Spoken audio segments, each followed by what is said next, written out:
I call this meeting of the Northeast Independent School District to order. Let the record show that a quorum of board members is present, that this meeting has been duly called, and that notice of this meeting has been posted in accordance with the Texas Open Meetings Act, Texas Government Code, Chapter 551. The board will now adjourn into executive session pursuant to the following sections of the Texas Open Meetings Act. Texas Government Code Section 551.071, private consultation with the board's attorney. 551.072, discussing purchase, exchange, lease, or value of real property. And 551.074, to discuss personnel or to hear complaints against personnel. And the time is 8 o'clock.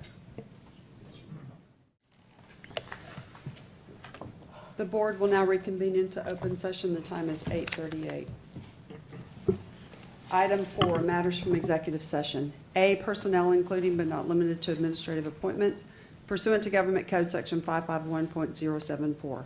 1, possible action regarding routine personnel including but not limited to administrative appointments, no action. B, possible action regarding purchase, exchange, lease, or value of real property pursuant to Government Code Section 551.072, no action. C, possible action regarding consultation with board's attorney pursuant to Government Code Section 551.071, 1, pending and or possible litigation, no action. Item 5, new business for possible board action. A, discussion and possible action regarding second censure and further exclusion of board member Joseph Trevino. Mr. Hasso, would you like to begin? Sure. And thank you. My comments will be brief, but they're not much different than what I think we all discussed back in May, I believe it was. And that certainly was unprecedented for our district, also a bit uncomfortable. But nevertheless, my hope after taking that action was that we could, maybe start anew.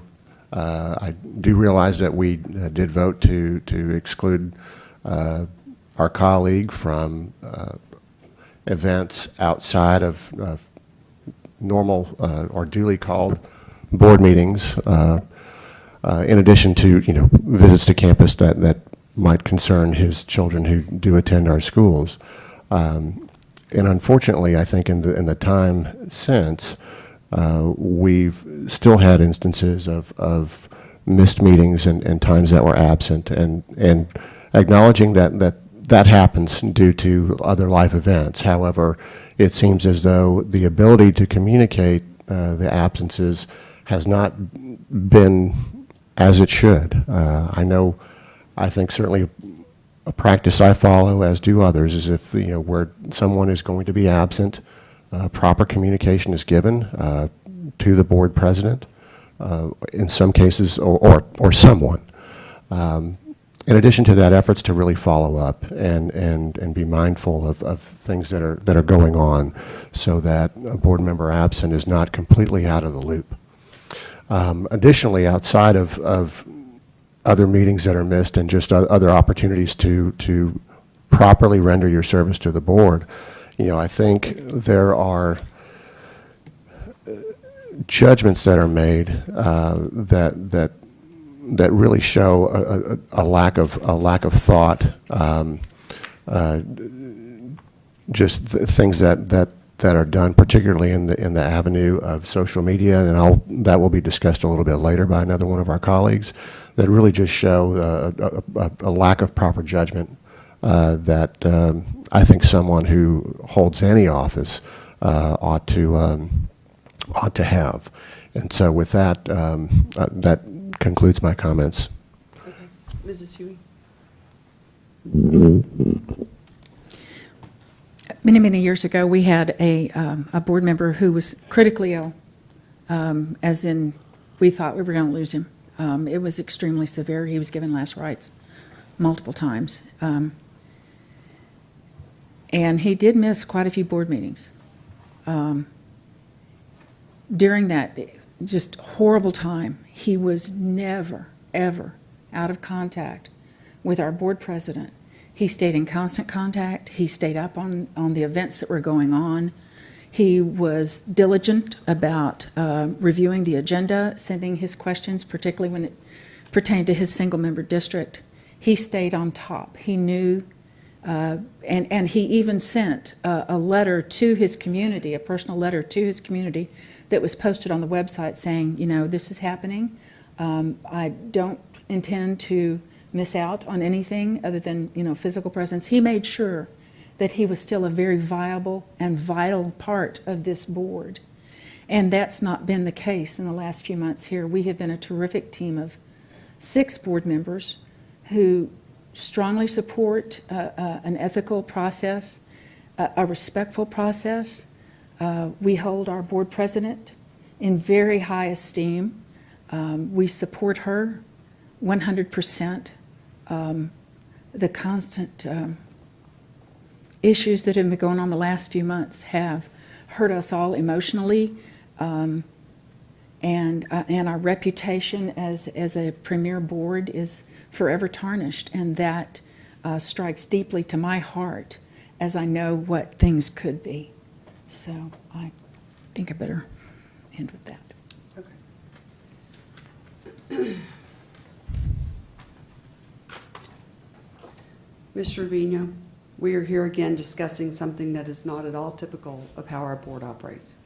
Every trustee who is serving or has served on this board understands the role of being a trustee and the importance to our students, faculty, and staff that we comply with that role along with applicable policy, operating procedures, and law. Your conduct continues to show that you either don't understand the policies, operating procedures, and law, or you don't care what the law and policies are. You're going to do what you want to do. BBF local, integrity of character. I will consistently uphold all applicable laws, rules, policies, and governance procedures. I will not disclose information that is confidential by law or that will needlessly harm the district, its personnel, or its students if disclosed. Commitment to service. I will diligently prepare for and attend board meetings. Board operating procedures. Section 5, role of board in executive session. Item C. Discussions and information shared during executive session shall remain confidential. Texas Government Code, Section 551.146. Executive session is confidential. Section 551.146 provides that a person who knowingly and without lawful authority makes information contained in records from executive session public commits a Class B misdemeanor and be held liable for actual damages, court costs, attorney fees, and other damages. Mr. Trevino, we have reason to believe that you have violated all of the aforementioned policies, operating procedures, and law by disclosing information that was discussed in executive session in consultation with the board's attorney on September 3rd, 2019. There was a comment on an Express News article about Dr. Micah being named the lone finalist for the superintendent position.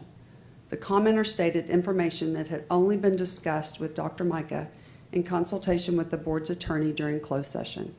There is no way the commenter would have had access to the information unless a board member had revealed it.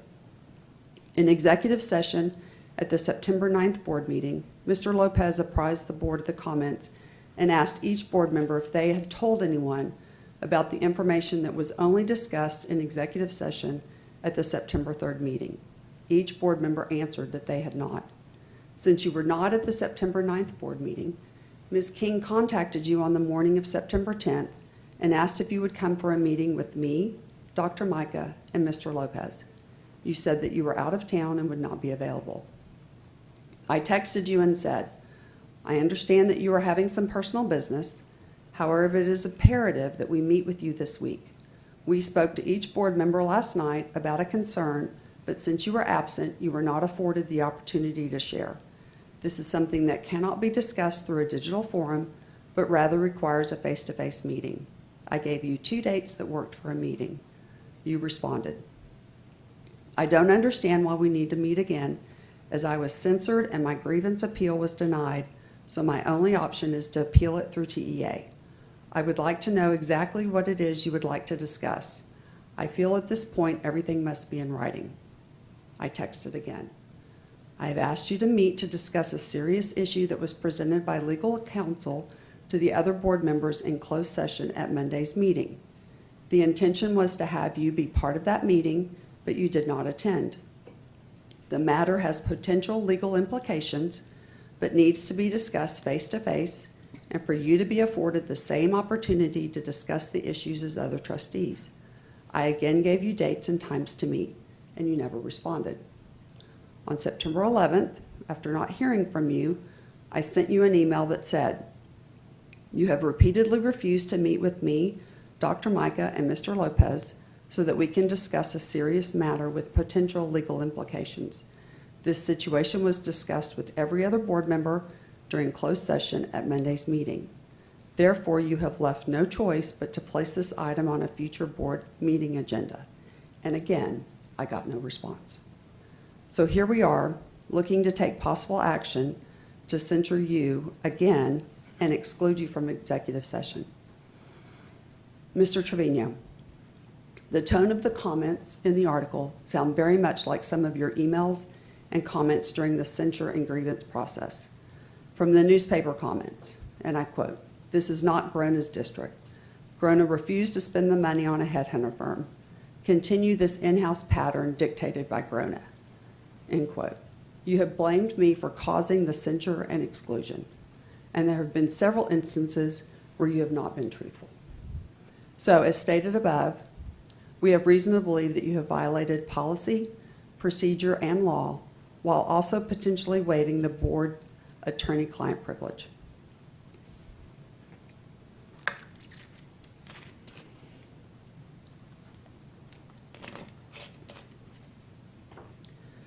For these reasons, I support another censure review, and I recommend that we explore all possible avenues to exclude you from executive session. We discussed very sensitive personnel issues. We discussed FERPA issues, which you have already violated once, and we have legal matters that we discuss, mostly in consultation with the board's attorney. I cannot trust that anything we discuss in executive session will be confidential if you are in attendance. It is so disappointing to me that we have gone through the censure process once and you just can't seem to follow policy, procedures, and law. Ms. Winkley. Thank you, Mrs. Grona. Mr. Trevino, we were all approached, as Shannon mentioned in her statements, by Rick Trevino, and we, Lopez. I'm sorry, Rick Lopez. I'm sorry about that, Rick. We didn't yell. We didn't deflect. We were, of course, taken aback. We were open to what he had to say. We listened. We were honest.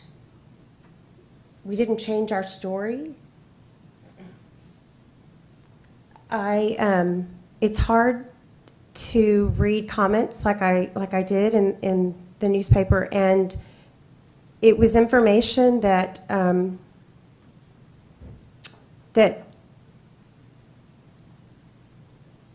you know, you stop and you think, wait a minute, how could that have gotten out? The only person that didn't know the full story of the issues that were discussed in that comment were you. You were the only person.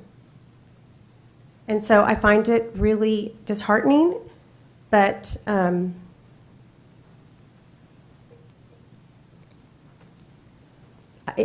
think it's a violation. Our discussions in closed session are private.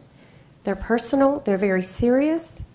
We are held to a law to protect those we serve and those we are called to often make some pretty tough decisions about. And it saddens me to think that that someone on our board is not keeping to those laws.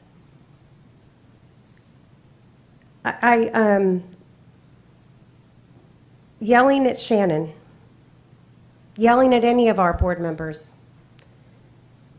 Please don't be mistaken. All of the issues that have been brought up for censure and for exclusion, we were united in that. It's not something that came from Ms. Grona. It came from all of us. You know, unlike your comment that you made in the paper, I believe it was a month ago or so, we are a united board. the 6 of us. It's just very unfortunate that your actions have excluded you from being a part of this.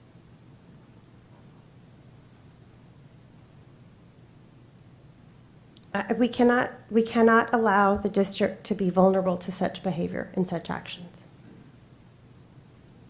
Thank you.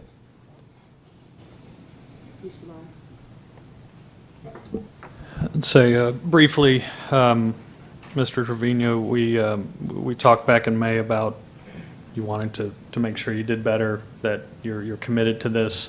I'm concerned that your actions since that time have not necessarily supported that by missing a number of meetings. And I get it. We all have things that happen in our lives. We all have things that come up. But to me, you haven't necessarily shown that commitment. The best way to represent your district is by coming to these meetings, participating. And to my knowledge, the communication of you missing those meetings has not been necessarily adequate. The board president hasn't necessarily known until the day of or right before the meeting, which is what we normally do. Some key things that you've missed are the budget meetings, the workshops, where we talk about the future of this district and what we're going to do for the next year. In addition, you missed the appointment of Dr. Mike as the lone finalist for the superintendent of this district. Very important to show the support for our superintendent. So all I really have to say is that I don't think you have lived up to what you said you wanted to do, at least in my opinion. And this is not one individual making a decision to make this action. It's a group, collective board decision, and I definitely support what this group is doing today. Thank you. Ms. Williams? Thank you so much. Let me first say that this morning I'm suffering from allergies, but I felt this was very important for me to be here this morning. So I'm going to try to get through this with my voice. I too support everything that we've been trying to do, and I say trying to do as a board because it becomes difficult when we're doing things like this instead of focusing on the issues of the district, which we've been doing, but then we have to take time to do things like this. But it's very important that we do this. I just want to say I've been in this community for over 50 years. I know it doesn't look like it, right? But I've been in government all those 50 years. I've been on many boards, have gone through many executive sessions as a board member and as a staff member when I was with the city of San Antonio, Brook City Base, Port San Antonio. I've never encountered an issue such as what we're looking at this morning. Okay, I can not remember encountering such an issue.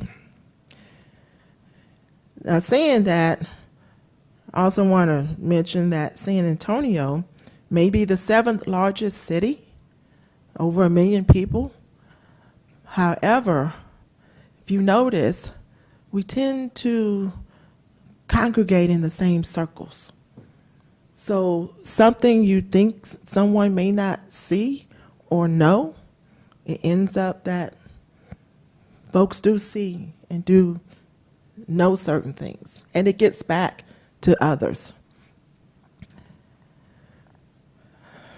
I'm gonna take a breath because this is for me, this is very disturbing.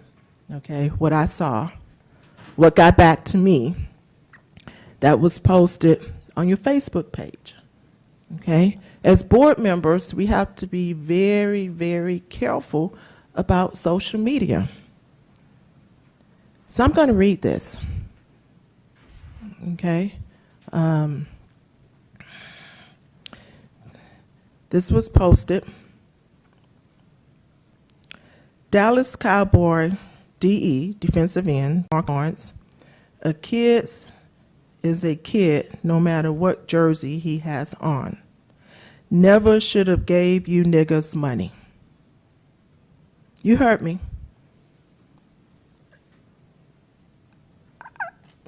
I have no words for why you would put something like that, reshare. It looked like it was something that was reshared on your Facebook page. I mean, feel free to comment, if you like. This is an actual question. It's very offensive to me, being the lone African American on this board. It's not, we don't use that language in my household.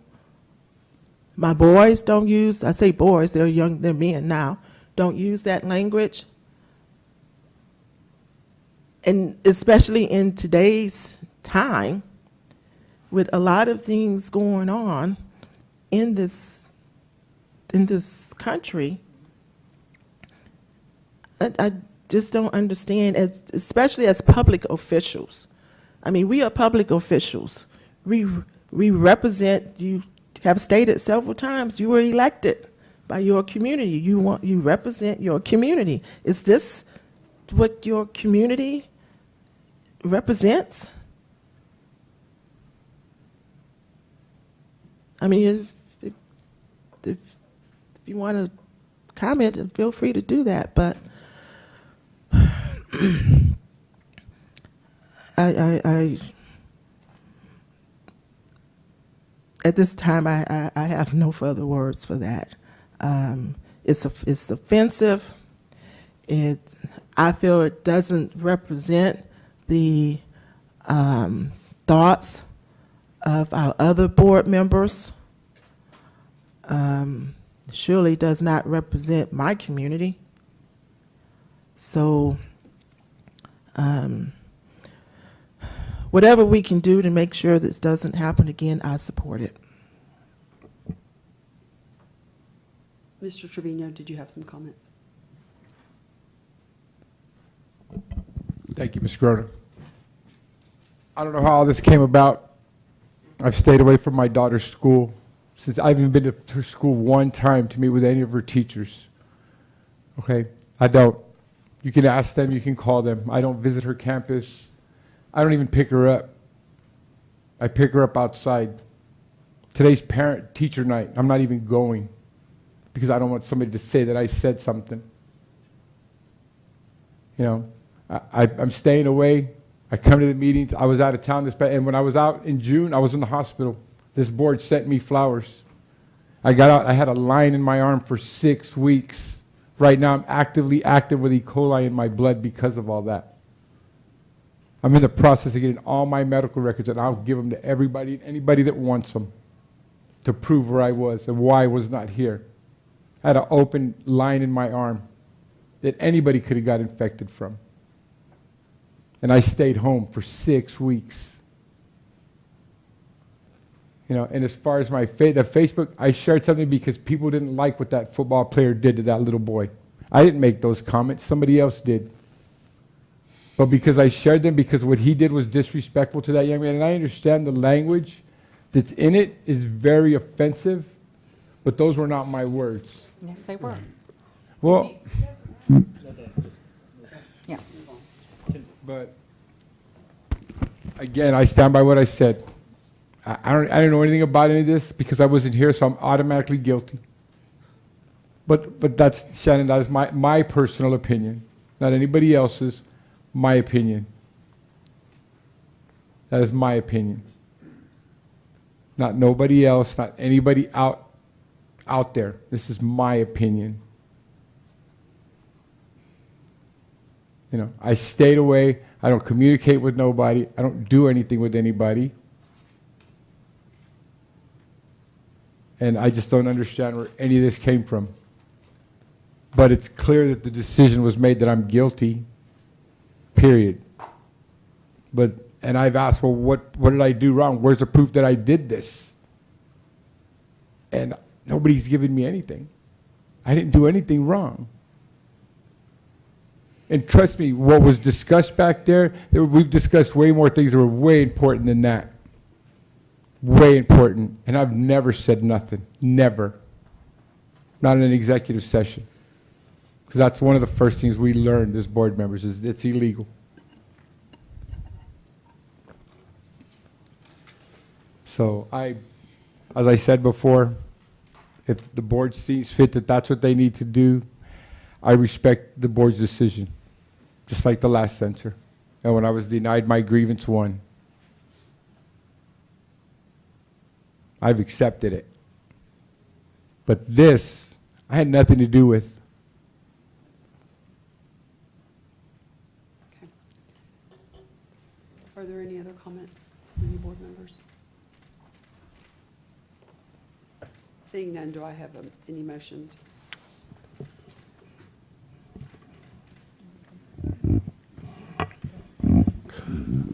I would, Madam President, I would move that we vote to censure Mr. Trevino and extend the exclusion from events to, I guess, equal the remainder of his term as a board member.